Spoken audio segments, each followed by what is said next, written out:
আসসালামু আলাইকুম। আশা করি সবাই ভালো আছেন।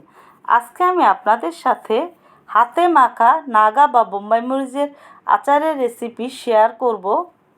অনেকেই আছেন আপনারা আমার ভিডিওগুলো দেখেন কিন্তু সাবস্ক্রাইব লাইক শেয়ার করছেন না।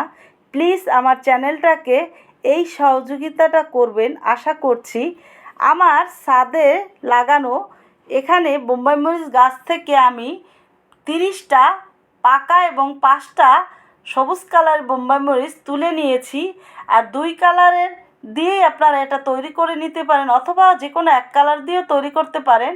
এখন এই মরিচগুলো আমি রোদে ধুয়ে নিয়ে 1 ঘন্টা রেখে দিয়ে টিস্যু দিয়ে মুছে এরকমের ছোট ছোট করে কেটে নিয়েছি, যেহেতু এই মরিচগুলো অনেক ঝাল থাকে এবং স্মেলটা দারুণ।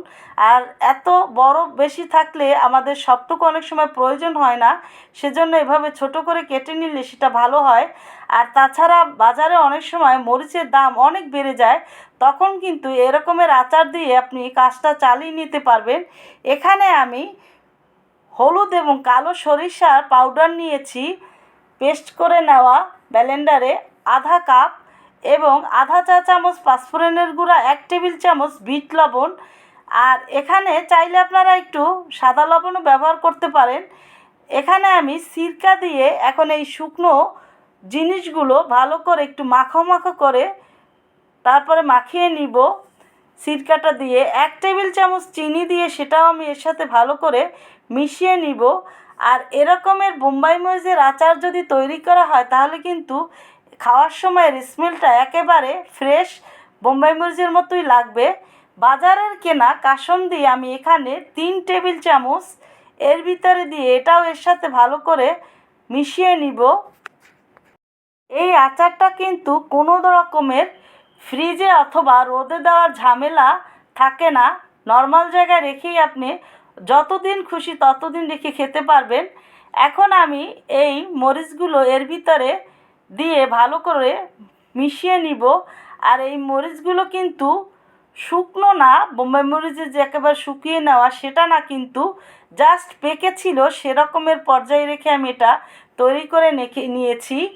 আর এখন আমি আমার এই চ্যানেলে কিন্তু এই আচারটা দেওয়া আছে, কাঁচা আমের আচার, সেটা থেকে এই টেবিল চামচের 2 টেবিল চামচ উঁচু করে নেওয়া আচার এর ভিতরে দিয়ে তারপরে মাখিয়ে নিব। আপনারা যে কোনো আচার দিয়ে এটা মাখিয়ে নিতে পারেন, তৈরি করে নিতে পারেন আর কি। আর যদি না থাকে সেক্ষেত্রে আচার না দিলেও হবে। এখন আমি আচারটা দিয়ে মেখে নেওয়ার পরে 1 কাপ খাঁটি সরিষার তেল দিয়ে তারপরে এটা ভালো করে মিশিয়ে নিব। আর যেটা বলছিলাম, এই মরিচগুলা ঝালও যেমন থাকে এর স্মেলটাও কিন্তু দারুণ। আর অনেক সময় বাজারের কেনা যে মরিচগুলো স্মেলটা অত ভালো পাওয়া যায় না, আপনারা সেটা একটু দেখে বুঝে শুনে তারপরে কিনে নেবেন ভালো মানের।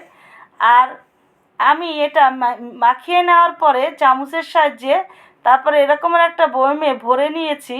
আসলে আচারের পরিমাণের বয়ম আসলে আমার ছিল না, সেজন্য বড় বয়মে আমি নিয়েছি। আপনারা আচার বুঝে তারপর বয়মটা নেবেন। আর বয়মটা কিন্তু অবশ্যই গরম পানি দিয়ে ধুয়ে রোদে শুকিয়ে নিয়ে তারপর ভরে নেবেন, তা না হলেও কিন্তু আচার ভালো থাকে না বয়ম ভালো করে ধুয়ে না নেওয়ার কারণে।